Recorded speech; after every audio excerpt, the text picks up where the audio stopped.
Chapter 5. Fire. It was March. One night I was in bed, but I was not asleep. The house was quiet. Suddenly, I heard a sound in the corridor outside my room. "Who's there?" I said. Nobody answered. Then I heard a strange laugh. I got out of my bed and I went quietly to the door. I listened. I heard another sound. Somebody was walking up the stairs to the top corridor. Then I heard somebody close a door. Was that Grace Poole? I said to myself. Yes, it was Grace. Why was she laughing? And why is she walking in the house at night? Is she mad? I must tell Mrs. Fairfax about this. I will speak to her now. I put on some clothes and I opened the door. There was a candle on the floor outside my room. The candle was burning. There was thick smoke in the corridor. I went into the corridor. I looked around me. The door of Mr. Rochester's bedroom was open, and the smoke was coming from Mr. Rochester's room.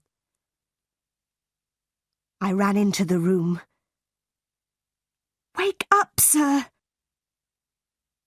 "What happened, Jane?" "There was a fire, sir. Grace Poole tried to kill you." "Stay here, Jane. Open the window. I'll go upstairs." I sat in a chair by the window. Time passed.